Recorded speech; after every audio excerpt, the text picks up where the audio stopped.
And we are live. Welcome back to Takes by Fans. We have a great show for you today. As always, today's Friday, so you know what that means. We are going to be making our official money maker predictions for the NFL Week 2 on Sunday.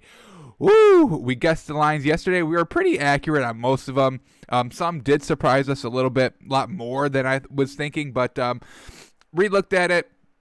Reran all the numbers from everything. So I've got my lock group and my 99% guarantee group. So we'll have two different groups going on once again this week and see how we do.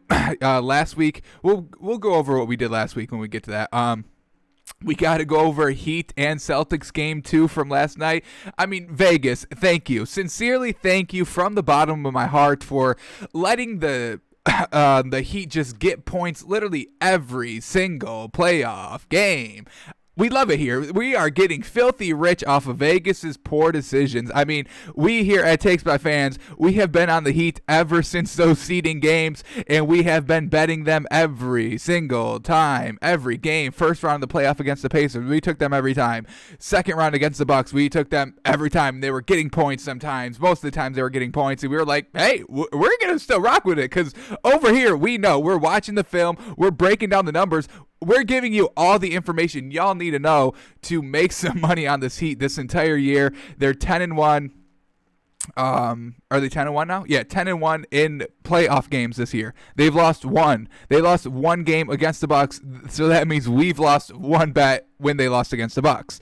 You just had to deal with it. So 10 basically straight wins when we bet on the Heat. I mean, I don't know, man. We know it here. Maybe are we seeing something everybody else is not seeing? They end up getting the win once again, and we took them once again, and their spread went up. And remember, in game 1, Heat were plus 1.5, and then in game number 2, they were plus 2.5. I was like, that's a no-brainer. Put my entire house on that game last night. We love it. Absolutely fantastic. That's why you gotta watch Takes by Fans every day, because we're giving y'all the money makers. And once again, we hit yesterday on the Heat Celtics. We didn't hit on Browns Bengals. We had Browns -6 and 5. I mean, come on. Last second touchdown, classic backdoor covers the spread. You just have to live with this sometimes. It's frustrating, don't get me wrong, but you just got to live with it sometimes. But hey, we're still right about the Heat, and hey, I'll take that to the bank. I'll take the Heat to the bank. I don't care. All right. So I'm not going to talk about the NBA MVP, Giannis getting claimed again back-to-back. I don't care. It's regular season awards, bro. Where's Giannis now?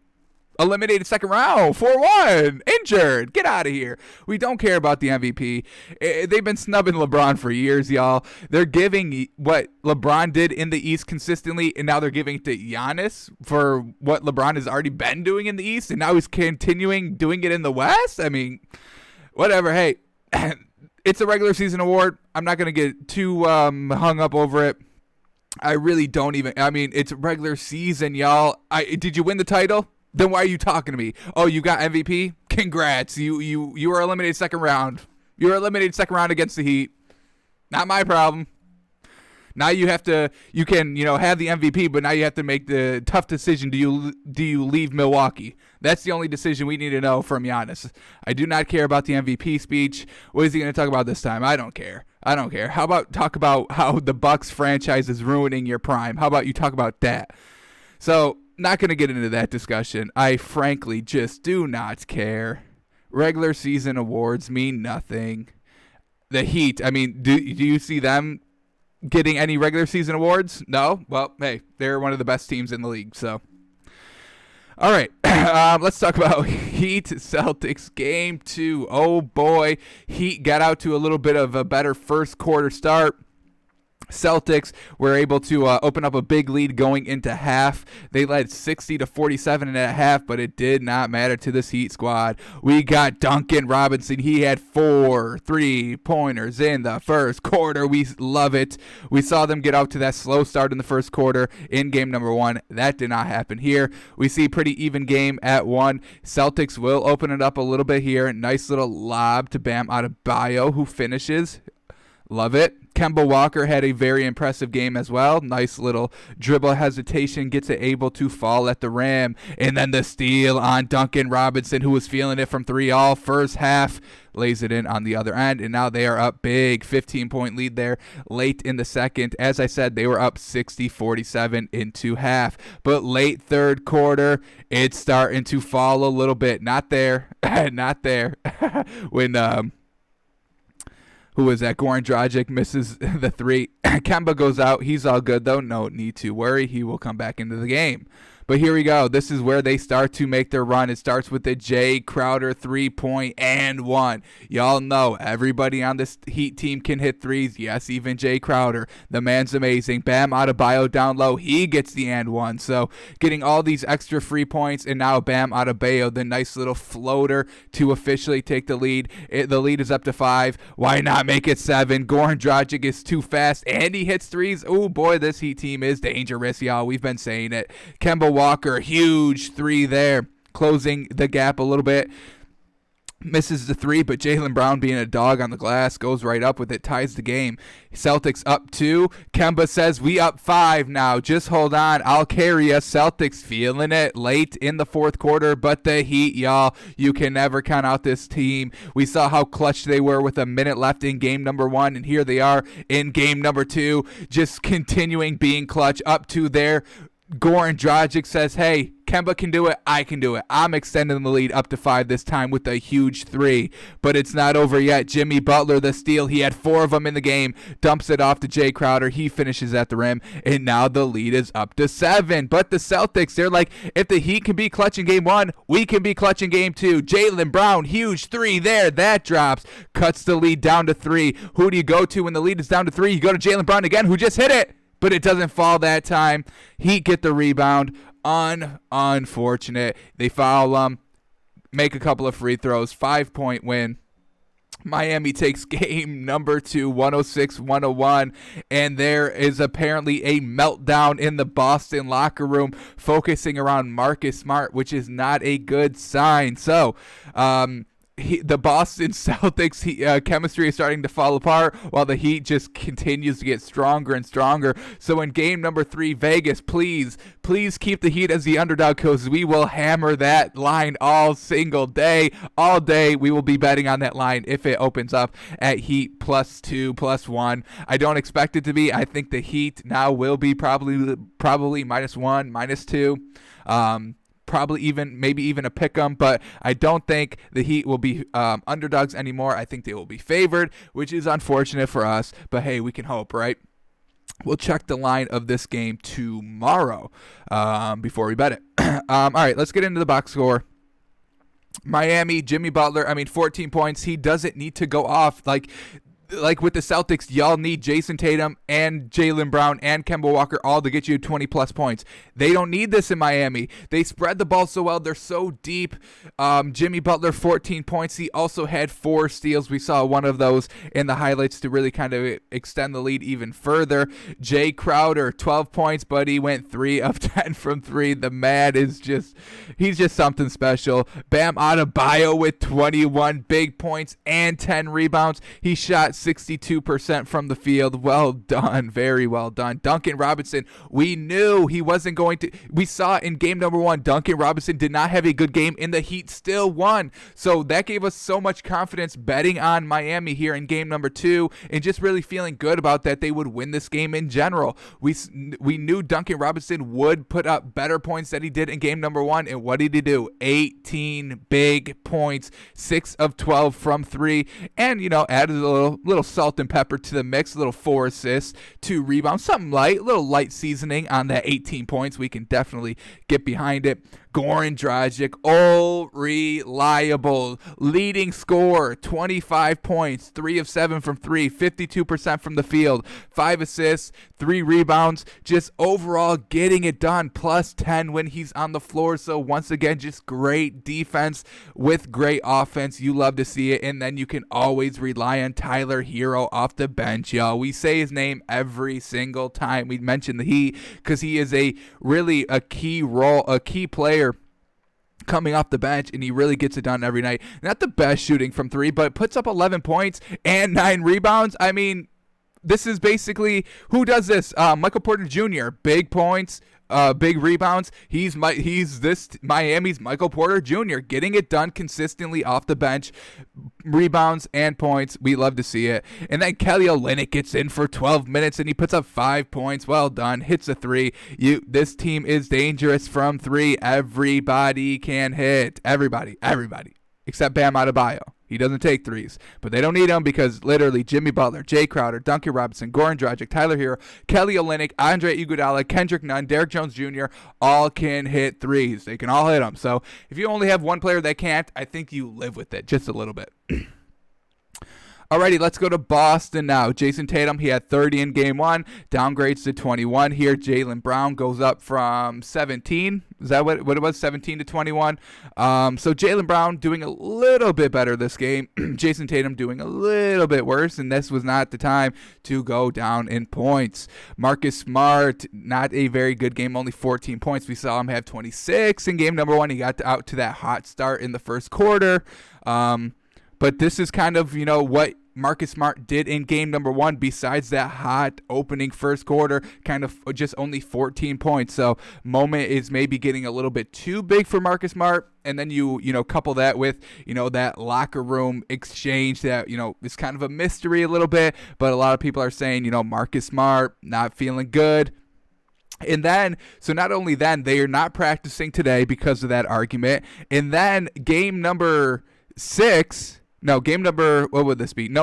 4 is getting pushed back to Saturday. So they play every other day. So Celtics would play tomorrow on Saturday. Hang on. Let me double check this real quick. So they play on Saturday, game 3. But then game number 4 isn't until Wednesday. It's not until Wednesday. So they should be playing on Monday and then playing on Tuesday. But because of this whole altercation and Celtics, they're down 0-2 now. They're waiting for Gordon Hayward to clear protocol, I think, from the COVID. So is the league kind of favoring the Celtics a little bit here, giving them a bigger break? Remember when LeBron said he hated playing, those late games, and then he ended up getting a 6 o'clock game? So once again, maybe the league favoring these teams, which I really don't have any qualms about. Don't get me wrong. I mean, we're talking about Eastern Conference Finals. Gives, some of these teams a little bit of a rest in a normal playoffs. You have 2 days in between when you switch home court advantages, which is every other 2 games. So, Celtics are hey, can we get a little bit of rest? We're waiting for a great player to get back for our squad. We're down 0-2. Can you help us out just a little bit? I think the Heat heard that message, heard that message. The league heard that message, and I think they are giving the Celtics a little bit of a break. I don't think it's really going to do much here. They're still playing game 3 on that, on off schedule, so he could probably go up 3-0 here. I don't think Gordon Hayward is going to make the Celtics, win 4 straight games. I don't think that. I don't think the extra rest is going to help the Celtics because, the Heat are still getting that same rest too. So I'm not too worried about, the little bit of mix up in the schedule and Gordon Hayward possibly coming back because Marcus Smart was doing very good. He had a great game 1, 26 points. He just didn't have a great game number 2, and nobody really had a great game number 2 for the Celtics. Daniel Tice, once again, just not doing very much offensively for the points, and his defense didn't show up either. Remember, we were impressed by Daniel Tice's defense in game 1. He was I think he was plus 15 or something in that close win, even though he wasn't putting up a ton of points, which he usually doesn't. Kemba Walker having a better game from game number 1, 23 points, 47% shooting is not bad. 4 of 11 from 3 is actually pretty good, and 7 rebounds. 3 assists is a little light. Just overall, how many assists did they have? 19. Miami had 27. So a little bit of selfishness here by Boston. No, not a lot of assists, which is kind of Boston's game. Hey, nobody's bigger than the team. Heat lived by that. Celtics lived by that going into the series. But it looks like with this fight in the locker room, tensions are rising. Who's going to play hero ball for the Celtics? It's not looking good for the Celtics. They're kind of imploding, while Miami is just really getting better every single game. Another thing I want to point out, Enes Kanter, baby, finally getting in the game. Remember, he didn't play really at all in that Raptor series. Didn't play at all so far in game number 1 of the Heat series, but he comes in 10 minutes, 9 points, 6 rebounds. I love it. 100% field goal percentage. Look at that. 4 for 4 down low, automatic. Love it. Love Enes Kanter getting into the game. Unfortunately, they lost, but he's not the reason why they lost. I mean, we see Jason Tatum only putting up 21. We see Marcus Smart only putting up 14. Those are the major reasons why they lost. I'm not going to fault Jaylen Brown or Kemba Walker here. You know, if you're getting 20 points out of both of these players, that's a good sign from your numbers, probably 2 and 3 on the squad. Jason Tatum being your number 1, Kemba, Jaylen Brown being your number 2, 3. You know, however you want to rank that. Marcus Smart being your 4. So you really do like Kemba putting up 23 and Jaylen putting up 21. Got to get a little bit more from Jason Tatum, and obviously got to have Marcus Smart in the 20 figures because this is what this Celtics team is. 1 through 5 need to get it done. Everybody putting up 20-plus points except, you know, the center, obviously. But, yeah, they just needed Marcus Smart to show out a little bit. Once again, a close game. But Heat, they play all 48 minutes. They do it. They're so great down the stretch. We saw them so clutch in game number 1. Alrighty, let's update the cash and trash list now. We've got Tyler Hero. He was on here from game number 1 of those clutch shots in the fourth quarter. That 3-ball with a minute left to cut the lead down to 2 when it was 5. He hits the 3, goes down to 2, minute left, and Jimmy Butler hit the big 3 to put them up 1. So that's why Tyler Hero was on the cash list going into this game. We may have to take him off. I mean, it's no disrespect, but you know, this is a solid performance by Tyler Hero. Don't get me wrong, 11 points and 9 rebounds. I get it. I don't love the 3-point shooting, 1 of 8. Not the best. So just an overall good game by Tyler Hero, but we are going to take him off the cash list. And it's not saying he's not good. It's not saying that no disrespect, obviously. It's just, it's not a really cash list performance. It's a very solid, good performance. Alrighty, Jason Tatum. Well, your team lost, and you know we talked about it. Your points dropped from 30 to 21. Your team lost. Not even, it was still close, but you know you could have been the difference maker. So we have to take Jason Tatum off the cash list, and Jimmy Butler is the last one. And once again, I think we have to take him off once again. No disrespect. He had 4 steals. Very great. We saw that one kind of clutch to extend the lead. 14 points. Very solid. We don't need him scoring 20-plus points. We just don't. As long as he's having a solid game everywhere else. He pretty much was, but just not a cashless performance. So we will take Jimmy off. Oh, and one snuck up on me. Bam Adebayo. We are going to be keeping him on. Look at this. 21 points. 10 rebounds, 3 offensive. Look at that. Love it. Look at Tyler Hero. We may put him back on. Look at that. 4 of those rebounds were offensive. Fantastic. Second chance points. You love it. Bam Adebayo, 21 points, 62% shooting. Very well done. We are going to keep Bam on the cash list. We don't have anybody to add. You know, 1 game on last night. Can't add anybody from the Celtics. Everybody from the Heat were pretty much already on there. Maybe we put Goran Dragic on. He was pretty good. 25 points.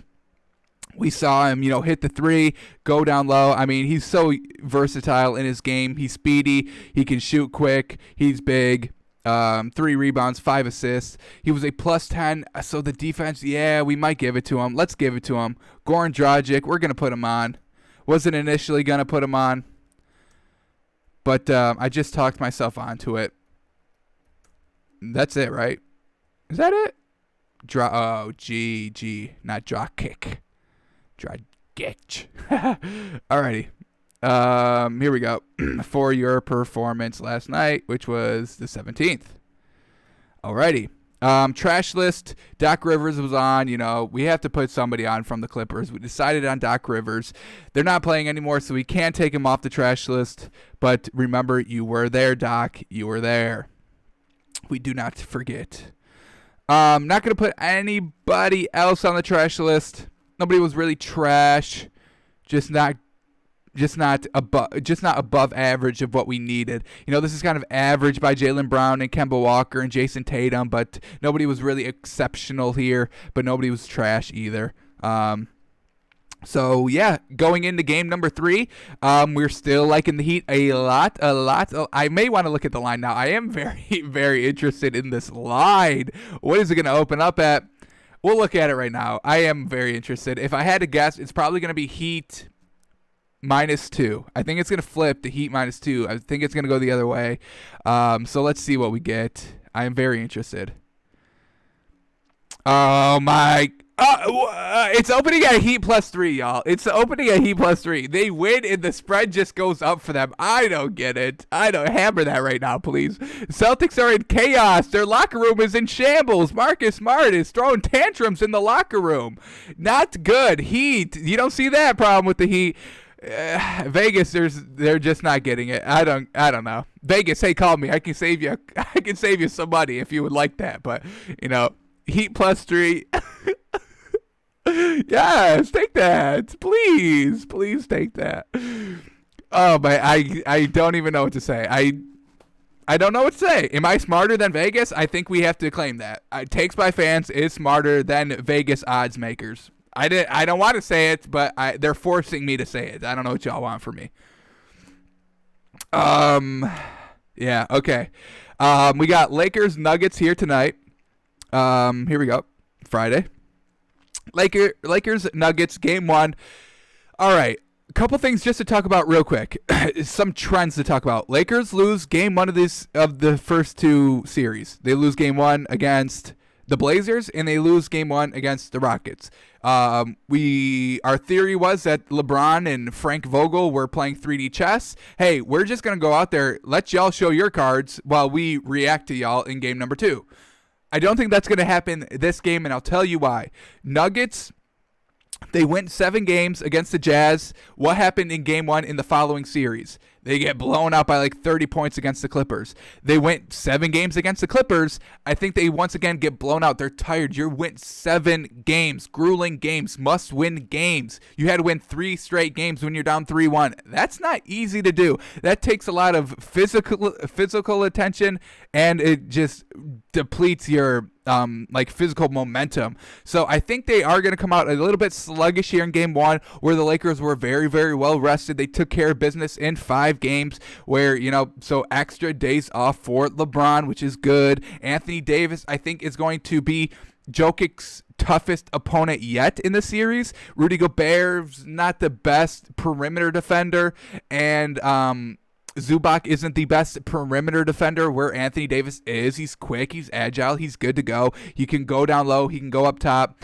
Anthony Davis can also hit threes like Jokic can, so it's going to be a favorable matchup for the Lakers and Anthony Davis. We're going to have Rondo on Jamal Murray, especially in game number 1. Rondo is going to be all over Jamal Murray defensively. I would probably expect about 3 steals by Rondo in this game, so off of Jamal Murray alone. So I really do like the Lakers here. 9 o'clock tip-off. Rested LeBron. Nuggets just went 7. Again, it's going to take the toll. We'll go Lakers. Is it still 7? It's still 7, so I like the Lakers in the spot. Even though the trend is Lakers lose game 1, Nuggets also come out sluggish when they go 7. So I'm going to go well-rested Lakers over Nuggets tonight. That will be our moneymaker for tonight. Yeah.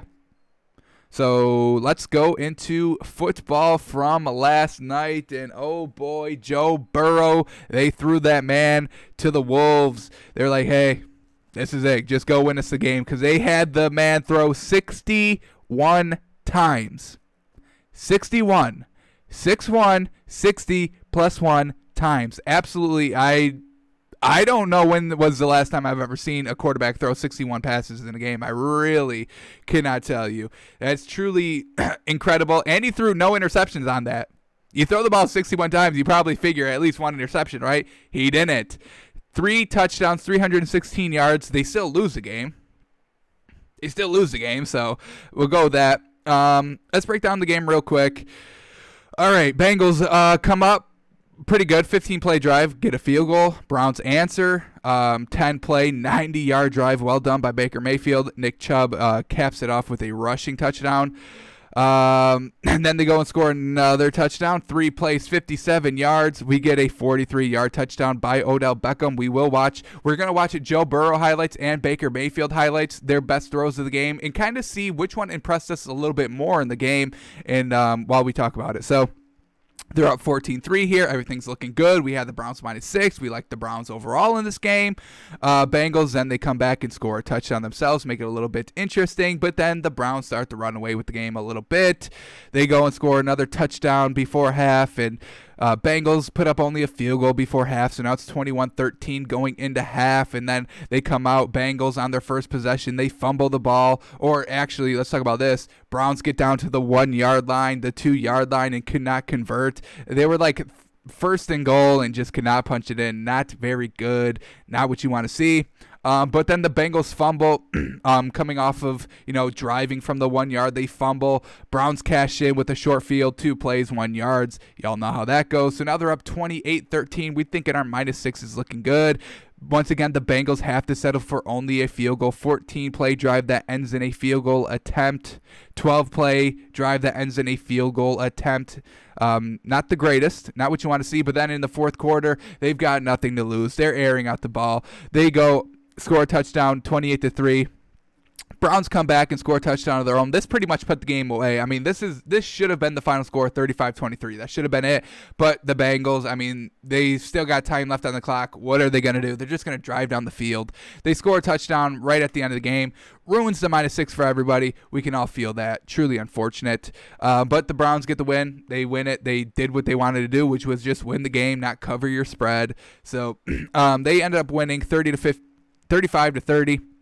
Browns get the win. Baker Mayfield, he didn't throw 61 times. He doesn't need to because they've got a fantastic running game, y'all. Baker Mayfield, 16 of 23, 219 yards, 2 touchdowns. He did have a pick. Joe Burrow didn't have a pick, and he threw it 3 more times. 3 times more than Baker Mayfield. 3 times, not, 3 more times, 3 times, 3x multiplication times more than Joe Burrow.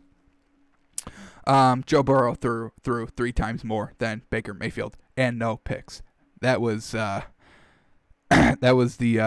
moral of what I was trying to get across. Nick Chubb, 124 yards rushing, 2 touchdowns. Kareem Hunt, 86 yards rushing, and he had 15 yards catching with a passing touchdown, a rushing touchdown. This running back duo is going to be really, it should be their main focus offensively. Baker Mayfield cannot do too much. We've seen it. Y'all try to do too much against the Ravens, and how did that turn out? 6 points. Turnovers on your first 2 possessions against the Ravens. You'll never win. You'll never win against a top-tier team if your first 2 possessions are turnovers. It's not going to happen. So they got to keep up this run game. Nick Chubb, Kareem Hunt, you got the speed, you got the strength. It's a perfect combo. And then you let Baker Mayfield open up the field when everybody's pressed up trying to stop the run. That's kind of what the Browns did a little bit. Baker Mayfield, 16 of 23, not bad. Odell Beckham, he had a touchdown, so good for him. So let's get into these highlights of Joe Burrow and Baker Mayfield, and let's see which one impressed us more. We'll start with Joe Burrow. He's going to have a little bit more highlights. I think the Baker Mayfield highlight package is a minute, like 30 seconds, and this one's 3 minutes. He does have double the passes. So here we go. Let's start this over a little bit. Here we go. We get Joe Burrow, rush up the middle. He used his legs not too much. I think he only had about like 20 yards rushing. Nothing great, but he used them in the perfect situations. Let's go back here a little bit. This is a 4th and 4, big time throw. Very impressed there. Browns defense, had to go above the pick, and that just gave the receiver time there. This was a very good catch. We watched this one in slow-mo live, but A.J. Green hit him in the hands. He was able to secure it. Tight throw there. Able to make the completion. Play action. Wide open pass. Dump it off. 3rd and 1. Nothing too great there.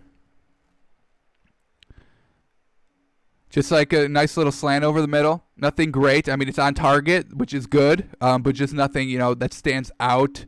This is the best. Oh, my God. This is probably his best throw of the night. I love it. I love it. Here we go. We get it in slow motion. I can't even move the mouse, but look at him. He drops it just over the corner and right before the safety. That accuracy is so good. That's such a tight window, and he fits it in there beautifully to make it an interesting game there. Make it a one-possession game at that point. So well done. Rolling out to the right. Oh, my God. This is the second best throw of the night, and we get it in slow-mo again. I mean, look how close this ball is of being tipped. He just puts enough on this ball to get it over the defender's fingertips. Second best throw of the night. The accuracy, you love it. Ooh, fantastic. Once again, a nice little slant over the middle, but it's on target. So his accuracy is good. Just because, it's a kind of dink and dunk, intermediate crossing routes, it's not, we're going to penalize him on because the accuracy is spot on. And we saw, those medium range throws going in. 4th and 4, big time run. He's using his legs in the best case scenarios possible. He's not running on first down to pick up, 2 yards. He's saving it for, third down pickups, fourth down pickups. So well done to him, not running all the time, even though it kind of looks like he wants to. He's not. A fourth down pass that goes. This is a good throw. He's wide open. He puts it right on the money.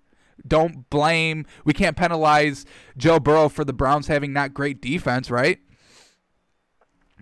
So there it is. Nothing good there. He picks up the first. Nice little low inside. He placing the ball exactly where it needs to be, low and inside away from the defender. He places it. Another fourth down attempt. They went for it on fourth down a ton in the fourth quarter because they had nothing to lose. We get another first down conversion here. Nice little out pass. I mean, you got to respect it. If it's open, you're going to just take the nice little touch or check down pass. It's just how it goes. Joe Burrow steps up. They play the run a little bit, and that leaves back of the end zone, touchdown open. Look at this. Very good. Receiver had about a step on the defender, and he places it in such a perfect position where only the receiver could get it. So very impressive by Joe Burrow. Threw it 61 times and no pick. I think that's probably the main story we need to be focusing on. Rookie quarterback, Thursday Night Football on the road, you throw 61 times and you throw no interceptions. That's very, very impressive. Yes, this game wasn't as competitive as the score really made it out to be. Browns kind of took care of business early. We see this 28-13 lead. That's 15 points. That's doubling your score. This is kind of a blowout at this point. But, so they're up big. The Browns are up big. They're not pressing. Their defense isn't pressing. They're all just backing off of the ball, letting Joe Burrow do those, quick checkdowns, marching down the field. I mean, we have to look at how long these drives were. Look at this. 14-play drive. A lot of dink and dunk, marching down the field. 14-play drive again. Ends in a touchdown. But this is all just because the Browns, look at this, 16-play drive. So this is a lot of dink and dunk, a lot of, 2, 3, 4 yards at a time. Maybe we had a nice 10-yard play, but then we're back just dinking, dunking, quick little slants over the middle, quick little out routes, getting the ball out of the hand quickly, because nobody's pressing on the Browns because they're up big. They have no reason to press. So that's why the spread ended up crumbling at the end, and that's why, the game was a lot closer than it actually was. I think, we kind of have to call the final score here 28-13, 35-23. I mean, every time the Bengals scored to make it one possession, Browns came right back and scored again, put the game away. So main story is Joe Burrow looked good. He looked good. His deep ball, his medium ball accuracy was looking good, but it was a lot of dink and dunk. He did throw it 61 times. Take all that into account and make of it what you will, but Joe Burrow's looking all right. Once again, we're not seeing a win from Joe Burrow. We're not seeing what a win looks like by him. We're seeing him playing from behind and nothing to lose, which it looks good, but we want to see him get out to a good lead. How does he handle a lead? How does he play with the lead? We need to see that. We haven't seen it yet. Lose week 1, lose week 2 here, but looked decent. The highlight package is good, but when you watch the game live, you were like, oh, Browns were easily the better team. Yes, they only won by 5, but the game was not as close as the score indicates. We'll just leave it at that. It wasn't.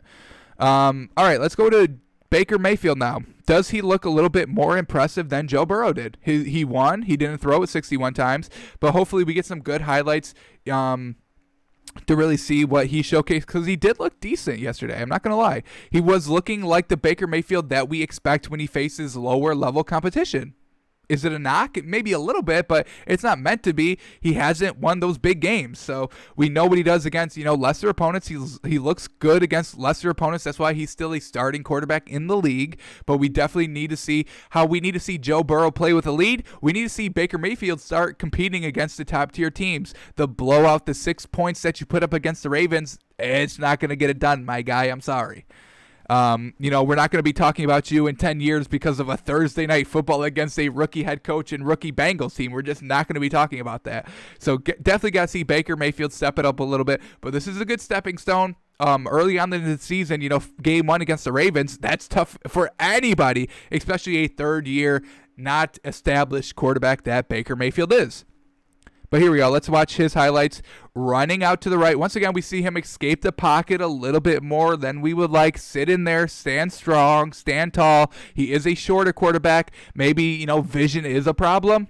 We don't see it with Russell Wilson, but, shorter quarterbacks could have a problem seeing downfield. I think that may be Baker Mayfield's problem, but a good throw there on the run, and it's on target.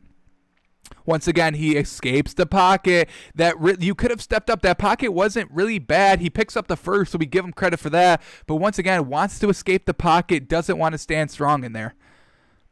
Look at this pass. Oh, whoa. The deep ball is fantastic. You've got Odell. You've got the one-on-one. Take the matchup. Odell kills him on the route. God dang. He kills him on the route. He ends up scoring a touchdown. Look at this. Play action pass. Fools everybody. Everybody's flowing right. You come back right. Or everybody's flowing left. You come back right. Absolutely perfect pass there. I do want to count the yards. Was this 40 yards? Let's go back to the original. Here we go. From the 50. That's 50 yards. That's a 50-yard pass, y'all. That's amazing. Very good by Baker Mayfield. The arm was good. It didn't look like it was trailing off. It wasn't underthrown. That's perfect. That's a beautiful ball, Baker. Beautiful. 50-yard. Gunned it. You've got the one-on-one matchup. We've got to take this more and more and more. Do not waste Odell Beckham. Do not pull a Detroit with Calvin Johnson and waste the talent. Perfect. Once again, wide open pass. But let's look at this again. He's got happy feet. He wants to escape the pocket a little bit here, man. Doesn't want to stand strong. He float a little bit to the left, couple of steps there. Still could have stayed in the pocket. He still delivers the ball, so we do give him credit, but wants to escape the pocket. Wants to get a little bit of running momentum to make accurate passes. Maybe it's not all in the arm. He likes to generate a lot of momentum from the legs. Look at there. Steps up or stays in the pocket, delivers a very, very good ball on 3rd and 8. I'm impressed. 4th and 2 now. 1-score game. Hey, they're doing the same thing the Browns just did. Hey, 4th and 2, we'll just do a little out route, wide open. You can't cover him. Perfect. Jarvis Landry. And that's what we get from Baker Mayfield there. Overall, I would say maybe... So we had two very good passes by Joe Burrow that really impressed us, but the rest was dink and dunk. We had some good passes there by Baker Mayfield, a lot more intermediate, 10 yards plus, where Joe Burrow was a lot of, 10 yards in. So Baker Mayfield showed the arm a little bit more. We see he only had 16 completions for 219 yards, where, Joe Burrow had 37 for 316. So Baker Mayfield, 100 less yards, but a lot of less attempts and completion. So we do kind of like Baker Mayfield a little bit more. That 50-yard bomb was absolutely amazing. We didn't see that with Joe Burrow. Would have liked to, definitely. But Baker Mayfield maybe showed us a little more impressed by Baker Mayfield. And he knew he had to do that going into this game. He's in his 3rd year. Joe Burrow's a rookie, so he knew he had to come out here and outcompete Joe Burrow, and I kind of think he did. The interception was not great. I will say that. Let's see if we can bring this up. Do they have the interception highlight? We can't watch the game on Game Pass, unfortunately, because it was on NFL Network, and they don't allow you to do that, which is very, very lame. But we do have the interception here. We did find it. Here we go. It was in the fourth quarter. Was it in the fourth quarter? This was the interception. Got a little careless with it. They're up big, double digits here, 12-point lead. Over the middle, tries to step up. Looked like he wanted to throw down the middle the entire time and just didn't see the other safety closing in. So still needs to read it a little bit better. This throw looked like it was kind of never open. This safety kind of was lurking up here the entire time, and you have the wide receiver coming across the middle. You have the two safeties, one on the left and one on the right. You know the one on the left is going to kind of converge, help out the one on the right as the receiver comes over the middle. So, we get a slow-mo of this? This is going to be good. Here we go. Yeah, just never saw that defender, and it sucks. So not a great read there. Kind of helped the comeback, the comeback that the Bengals tried to engineer a little bit. We see after that interception, they go and score a touchdown. And then, Browns. This is actually good by Baker Mayfield. Throws the pick, Bengals go and score a touchdown. And then, they end up, leading a touchdown drive of their own. Nick Chubb, Kareem Hunt, a lot of running on this drive. But Baker Mayfield doesn't need to carry the load, and hopefully that is the biggest takeaway that Kevin Stefanski takes away from the Browns' win last night is we've got good running backs. Let's kind of use them. They're a little bit better than our quarterback. We have good receiver weapons, so let's have the run game kind of open up the offense, take all the attention away from Baker Mayfield, and then when everybody's attention is on the running backs, we hit them right deep over the middle when we have a one-on-one matchup because Odell Beckham is obviously going to catch it. He's just going to. He's great. That was the football game from last night. After, this game doesn't change my mind about any of these teams. Bengals still need to work on Joe Burrow a little bit more. You can't let the man throw 60 times. You just can't do it. It's not going to be competitive. It wasn't competitive in this game. Bengals defense isn't really anything spectacular. They do have A.J. Green, but he had a quiet night last night. He was targeted how many times? Am I on the right team? Bengals, here we go. Receivers. He was targeted 13 times, and he caught it 3 times for 29 yards. So, obviously, A.J. Green has to get more involved into the game. He's a fantastic receiver, but he is coming off the injury, so with a new quarterback. So, the timing is going to take a little bit to develop, and we said that going into the season. We knew the Bengals weren't going to be good out of the rip, and that's fine. They are kind of in a rebuild mode. It's going to take year 2, year 3, they should be good by then. Browns, they beat the Bengals, and they did actually beat them. As I said, this game wasn't as close as the score indicated. The Browns were the better team the entire game. Baker Mayfield was kind of looking good the entire game. The fourth quarter interception was not so great, but up until that point, they were running the ball, and he was making them pay when they pressed up too much. We saw that fantastic ball, 50-yard pass, so the arm is still good. Nobody's saying he doesn't have a good arm, 50 yards, but he does want to still escape the pocket a little bit. I kind of got that feel from Joe Burrow too, just a little bit. So 2 decent quarterbacks, Joe Burrow and Baker Mayfield. Nothing too spectacular last night. It's Thursday Night Football. You don't expect it to be a good game anyway, but overall, nothing's going to change my mind. Browns aren't making it into the power rankings because of this win. Not selling out of the Bengals. Just a classic game that the Browns should have won. They did win, and the Bengals had no chance, and it kind of looked like they had no chance. All right, we will end the show on our moneymaker. So yesterday, we guessed the lines. We were a little right on some. We were a little off on others, but ran the numbers last night, everything that happened. What do I think is going to happen today? And I came away with our 2 parlays that we will have, 2 money makers for Sundays to get you money in your pocket. So we are going to split them up. There's once again, like we did last week, 2 sets of 3 teamers. Let me get it up. The visual's good. The visual's always good, y'all. Visual's always good to have. So here we go. Where are they? Did I go back too much? Here we go. All right, so this is what we did last week. These were our locks last week. We had Bears -2.5. They won outright. They win by 3. Little bit of luck there, but hey, we'll take it. Lions, the running back, y'all know the story, drops the wide open pass. Mitch Trubisky's good in the fourth quarter somehow.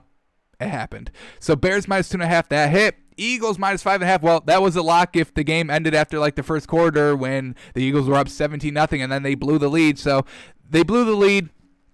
And they ruin our parlay. Unfortunate. Chargers -2.5. Once again, that one hit. They win by 3 against the Bengals.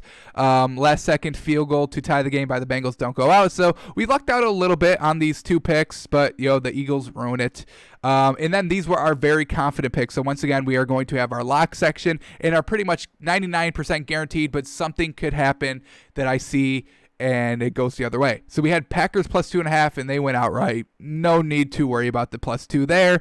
Absolutely eight Minnesota's defense, and that's exactly what we thought because we know Minnesota's defense lost many key pieces in the offseason. Then we had Dolphins +7. This one should have actually hit.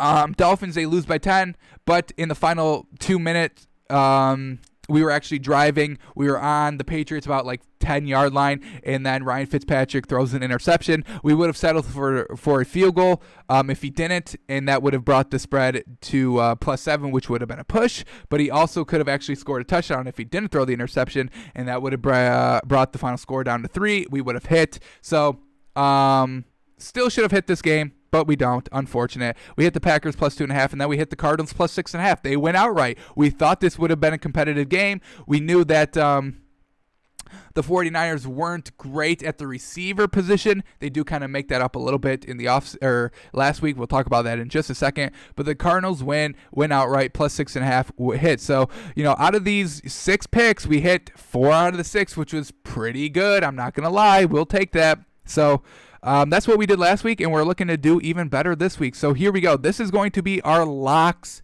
picks for the week. It's going to hit. It's going to happen. They're locks. Here we go.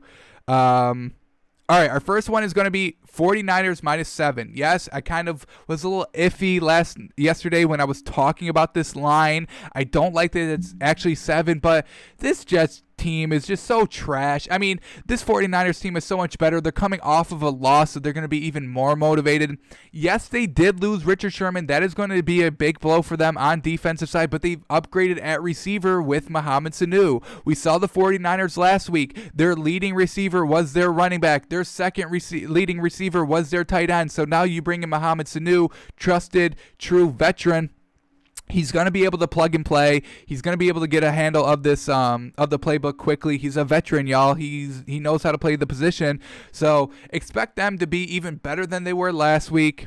I don't think the Richard Sherman is going to affect them too much in this Jets game because the Jets absolutely have zero weapons. They have Le'Veon Bell out. Their receivers out. Jamison Crowder, I believe he's out too. So this Jets team has nothing going on. They have no good defensive pieces. So now their only good player is Sam Darnold. Do we trust him against an entire good San Fran team? We just have to live with this one. If the 49ers don't cover 7, I mean, it sucks. You just have to live with it. You cannot bet on the Jets in this spot. The 49ers are clearly the better team. Adam Gase can't coach. No Le'Veon Bell. No Jamison Crowder for the Jets. They've got nothing. How are they going to score? I don't even know if they score any points. So this one is definitely a lock here. And if the 49ers don't cover by 7, we just have to live with it. This is the safest, smartest bet, I think, of the entire week. You would just have to live with it if it doesn't hit, and that's what we're going to do. But 49ers, you have to take this. You have to take them -7. One possession game, got to take it. Alrighty, our second team on the locks is going to be Packers -6.5. Aaron Rodgers, we saw what he did on the road week 1. 400 yards, 4 touchdowns, no problem. And now they're at home against Detroit. How did Detroit lose last week? The locker room could be shattered because of it. Rookie running back could not make the simplest catch that he'll ever have in his entire career to win the game. So that could fracture the locker room a little bit. Let's see how they rebound. But I'm going to take Aaron Rodgers at home, who he's got a lot of competition. That's why he's performing very well. Packers, they draft Jordan Love first overall in the draft. They don't give any help to Aaron Rodgers at the receiver position. So they're like, hey, we've got your replacement if you're not stepping it up because you've you've shown that all you care about is your stats and not winning. So, hey, go and actually win the games now. So Aaron Rodgers is like, okay. And not only does he have to compete with Jordan Love, but he's got the GOAT in his division now. Everybody praises Tom Brady. Aaron Rodgers hates it. I know he does. He wants to be the GOAT. He thinks he has the better arm than Tom Brady, so he's going to go and prove that here this year. They're in the same division, Tom and Aaron Rodgers. Aaron Rodgers wants to outcompete Brady. So, 10 years down the road, Aaron Rodgers can be like, oh, this is your GOAT. But remember when that last year that he was in the league, he went to the NFC? Y'all remember how crazy that was? And he didn't perform well, but I still performed well. I should be y'all GOAT. So I think Aaron Rodgers is going to have a fantastic season. I was a little iffy on them going into the season, but after week 1, I'm buying them hook, line, sinker. I'm on this Packers team now. So much so, they weren't even in my top 10. They were probably number 13 in my power rankings going into week 1. And after week 1, we bumped them up to spot number 5. That's how much we really like this Aaron Rodgers-led Packers team. Packers minus 6.5 at home. I think it's very good. I think the lines are going to come out flat a little bit. Locker room, how is Matt Patricia going to re-rally the troops, losing that close game in week 1? I mean, when you win week 1, your season is so much more optimistic. Now you lose week 1, and you're like, are we even going to make the playoffs now? I mean, we just lost week 1 against the Bears. How are we going to go and beat the Packers? So I think morale in the Lions locker room is going to be a little low. Packers are soaring with Aaron Rodgers. We like them here at minus 6.5. Alrighty, our third lock, which will round out our locks category, is going to be the Rams +1. I think this is an absolute steal, y'all. I really, really do. I do not like this Eagles team. I do not like them at all. They blew a 17-point lead on the road against Washington. Not good. And it was all set up by what's the quarterback's name for the Eagles? I'm blanking. Carson Wentz. Carson Wentz threw interceptions when they were already up 17-0. What are you doing? You're up 17. That's 3 scores. Run the ball. Eat up the clock. Short little dump routes. Why is he proving his arm? We already know his arm is good. Stop it. So, very concerning there. I don't like their defense. I don't like their receivers, and I'm very big on this Rams team. Don't get too held up that they only won by 3 against Dallas. Dallas is a good team. These are the teams that took a little bit of a bigger hit than they should have in kind of like the media throughout the week because they lose week 1. The Cowboys, they're a lot better than what they are. They just unfortunately ran into the Rams week 1. The Falcons, their offense is fantastic. Matt Ryan threw 450 yards last week. What more do you want from him? Unfortunately, they just ran into Seattle week 1, so this Atlanta team is very, very good still. And then the Tampa Bay Buccaneers. Unfortunately, they just ran into the Saints. So do not jump ship on the Bucs, the Falcons, or the Cowboys just quite yet. They just got a lot of bad press because they ran into great teams week 1. So still high on the Bucs, Falcons, and Cowboys this week. I don't think the Eagles are this good. 17-point blown lead. Washington's defensive line is good, but that's all really they have. You made Dwayne Haskins have a short field, and you paid for it. So don't like the Eagles defense, don't like the receiving weapons, and I'm very big on the Rams. They're a lot better than that 3-point win, y'all. They're a lot better than it. Just the Cowboys are a very, very good team as well, so they're challenging the Rams, who are also a very, very good team. I don't believe the Eagles are good. I don't think they'll be good this entire season. I'm sorry. I have to say it. I think Carson Wentz is losing the locker room every season, and I think game 1, throwing those interceptions that led to their blown 17-point lead is going to kind of affect that locker room even more. They don't have the receiving pieces. Not big on the running game. Miles Sanders, is he even healthy? I'm not even sure. I should probably look that up. What do we got for Philadelphia's injury report? Hang on, Philly. Where's the P's? There they were. What do we got here? What do we got? Alshon Jeffrey did not practice Wednesday. Here we go. What do we got? We got Lane Johnson. Okay, we get it. We get it. Here we go. We got Lane Johnson, limited practice on Thursday. We got Vinny Curry, IR, not great. Alshon Jeffrey did not practice on Thursday either. What do we got? All right, so the running back should be good to go, it looks like. Miles Sanders, still not big on him. Craig James, cornerback, IR, till week 5. Just not big on this defense. I like Sean McVay and I like Jared Goff. Do or die season. I'll say this every single week if I have to. They need to make the playoffs this year. The Rams need to make the playoffs. For Jared Goff's career and for Sean McVay's career, they both need to make the playoffs. Eagles, I just don't think they have it this year. They lost it at the end of last year. Carson Wentz getting injured in the playoffs. And, so everybody on the Eagles is now like, if, we know he gets injured in the regular season, but now he's getting injured in the playoffs too. I mean, fuck, man. We're never going to win. We're just never going to win again, unfortunate. So I love the Rams here at +1. They win outright. The +1 is just for some little insurance. Take them straight up if you want. But this is going to be our 3-team lock. 49ers -7. They're easily the better team. If they don't cover 7, it's unfortunate. You are just going to have to live with it. It's just, it would just suck. Packers -6.5. That should be good to go. I don't think the Lions traveling to Green Bay is going to work. They lost week 1. Locker room is in shambles. And Rams +1. They've got the better team overall. Philly blowing a 17-point lead. They're going to want to try and come back and be good, but Aaron Donald up front is going to be like, no, don't try too hard because I'll make you pay. Jalen Ramsey at the corner position for the Rams as well is going to be like, hey, if you want to try and pass the ball, you threw 3 interceptions last week. I'll take one of those. Fuck, give me an interception. So love the Rams here, absolutely.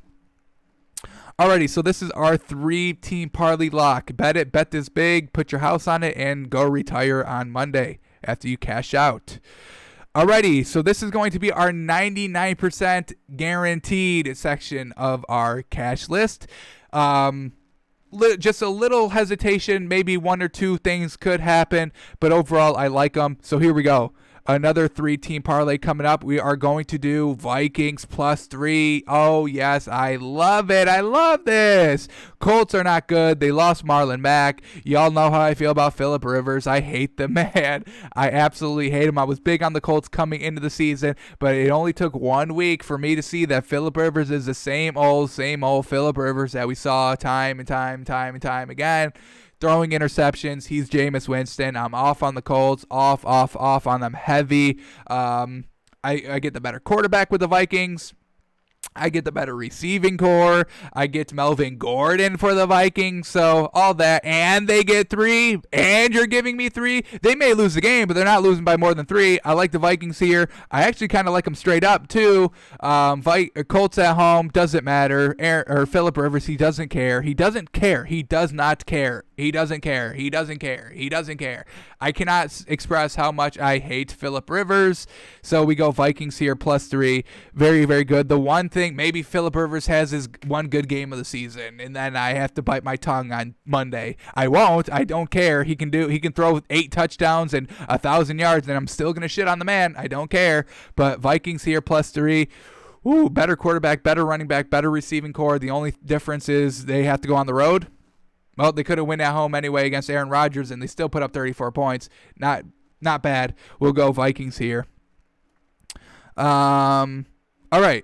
Here we go. Our second one is going to be Seahawks -4. Yes, I'm a little bit big on the Patriots, but y'all know I'm big on the Seahawks.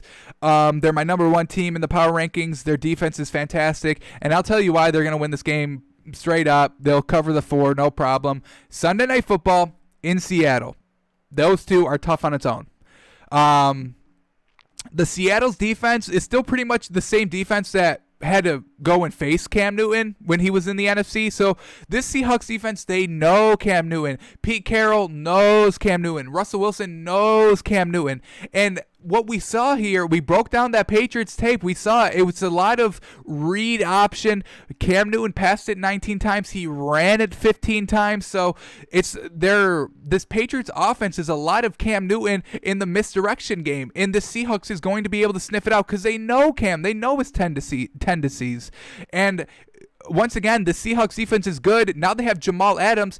Jamal Adams is, in my classification, one of these roaming safeties, this new age of safety that we're seeing. Jamal Adams, Tyrann Mathieu. I'm missing one more. Give me a second.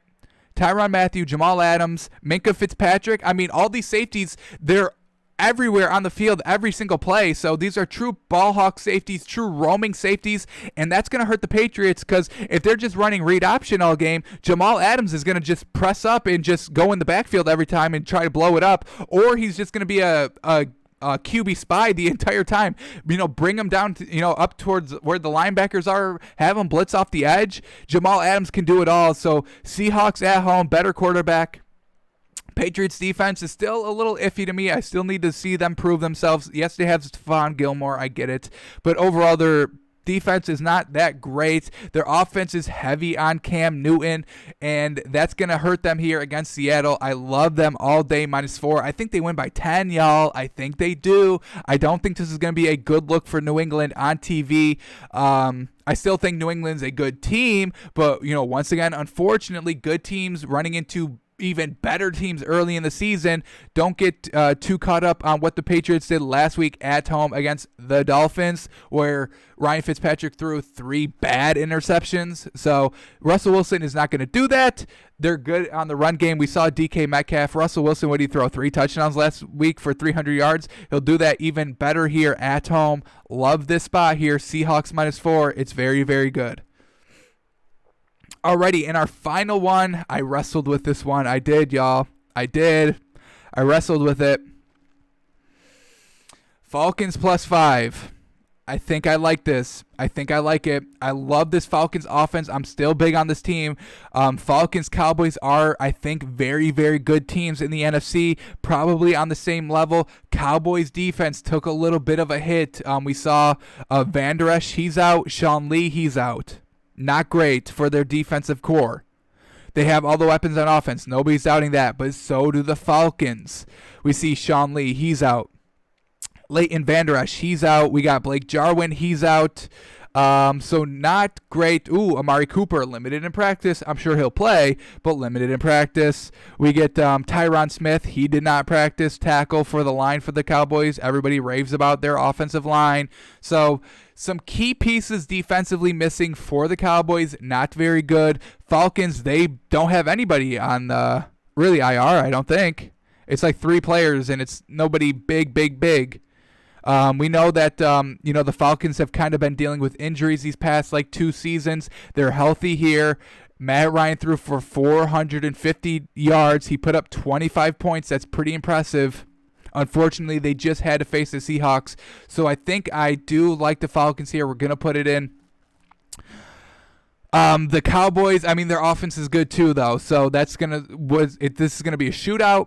Falcons defense isn't great. Cowboys defense got injured, but we're going to rock with the Falcons here +5. They may not win the game because they're not at home, but I don't think they lose by more than 5. I think they can do what the Bengals did last night and kind of, good fourth quarter drives that close the gap a little, close the gap, cover the spread. We're going to rock with Falcons here +5. Cowboys, they're still a good team. So are the Falcons, but I'll take 5. That's a lot of points. We're going to believe in Matt Ryan. Not jumping ship on the Falcons yet. Still buying heavy into them. We'll see what happens on Sunday, but we like the Falcons here. Alrighty, so this is going to do it for our 99% guarantee cash list. Vikings +3, Seahawks -4, and Falcons +5. Alright, some games that I was really on the fence about. We'll go through these real quick. I think Dolphins +5 is a very good bet. Some key defensive linebackers for the Bills out. We saw that with Dallas. Bills kind of in that same situation. Josh Allen is still fumbling the ball, and they have to go to Miami. We usually play them very, very good when we usually play them tight, even when we have to go to Buffalo too. But when they come to Miami, we play them tight too. Ryan Fitzpatrick threw 3 interceptions last week. We don't think he's going to do that again. Probably cleans it up a little bit. He knows Tua is this close to starting, so Ryan Fitzpatrick may be feeling the heat a little bit. We'll see how he performs, but overall, Bills defense and Josh Allen's fumbling. Dolphins getting 5.5. I like it. I would probably take the Dolphins +5 here. What else do we got? Anything else that I was kind of close on? Bucks -9. It's a lot to give up, so I stay away from it. But Brady in a bounce back game, you kind of got to go with it. Jags Titans 8 is a lot to give up. I think I may go Jacksonville here. Tennessee's not, gonna go and put up, 40 points a game, 30 points a game. They're going to run the ball and run it again and have Derrick Henry run it again and some more and 30 rushes. Let Tannehill only throw 20 times, dink and dunk, try to open up the field a little bit when everybody's pressing up. So I don't think the Titans win by a lot. They probably do win, but Jags +8 I think may be the safer bet. We saw Jacksonville a great week 1 win. They're going to try and carry that momentum here in week 2, and +8 is a lot to give up in any game. All right, Cardinals I think is a very, very solid bet here at -7. I was this close to putting it at the 99% guarantee. I just like those other games a little bit better. Washington, everybody's going to buy them. Let's let them cool off a little bit. Carson Wentz threw two or three interceptions. Kyler Murray's not going to do that, and Kyler Murray's legs are going to help him escape the pocket when it collapses from Washington's fantastic defensive line. So we do like Arizona at -7 here. I think that is a very good quality bet if you're looking to bet this game. Chargers, Chiefs. Chargers -8.5. It's just a lot to give up. And especially Chiefs on the road. I don't think the Chargers are very good. We saw Tyrod Taylor last week. Not very impressive. Don't think it really steps up in week 2, having to face a better Chiefs defense than what the Bengals gave the Chargers last week. Baltimore, Houston, 7, very close. Ooh, Texans at home. I like David Johnson. I think the Texans will get their run game going a little bit more here. So possibly take the Texans +7. It's tough. This is a very, very tight game. We know the Ravens could put up the points. We saw what they did against the Browns. Texans are better than the Browns. I like David Johnson a lot. We'll see how early or how late they abandon the run game. That's really what this game is going to come down to. How long are the Texans going to run the ball for? If they get away from the run game early, this is going to be a blowout by the Ravens, and we take the Ravens -7 at that point. But the Texans could be like, hey, running the ball really was successful there in week 1 against the Chiefs. We can't keep up offensively with the Ravens through our pass game. We kind of got to slow down the game with David Johnson. So if they just run David Johnson the entire game, that we like the Texans +7. But I am going to stay away from the game because we don't know how that's going to work out. Patriots, Seahawks, y'all already know. And then Saints, Raiders. I love the Saints here, -5.5. But this is opening day stadium for the Raiders. That's big. That's going to have so much hype around it. That's going to have so much momentum. Monday Night Football. I do want to see if the Raiders are having fans in the stands.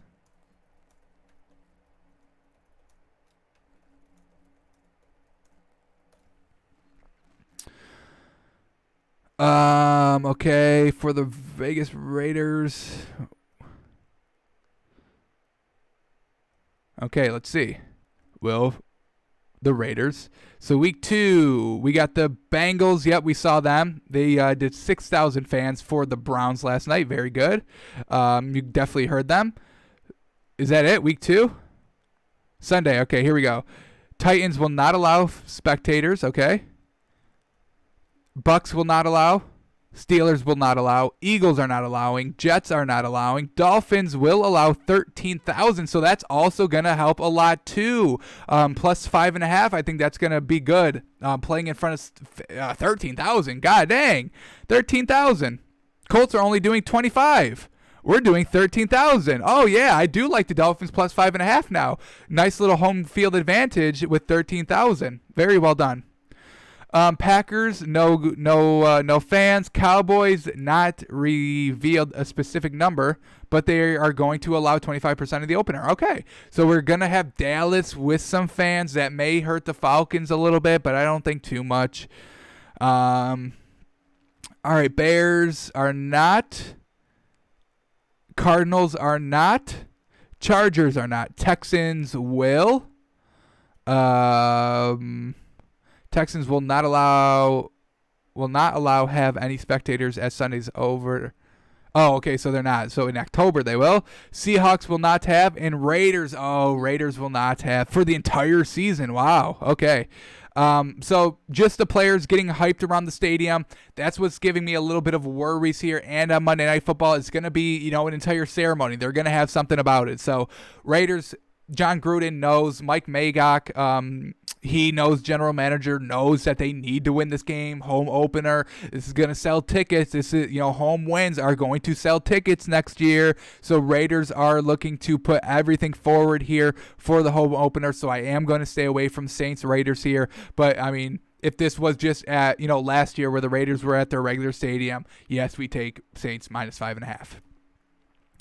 Alrighty, that is it for today. Our moneymaker for today is going to be Lakers -7. We'll be watching the game, and we'll be breaking it down tomorrow. Tomorrow we may talk a little bit of college football since the Big Ten's coming back. We're going to have some better weekly games now. It's not going to just be all in conference and all that. So we'll maybe break down a little bit of college football tomorrow, go a little bit more in depth into some of these games for getting us prepared for Sunday, and we break down the Lakers game tomorrow as well. So that will do it for us today.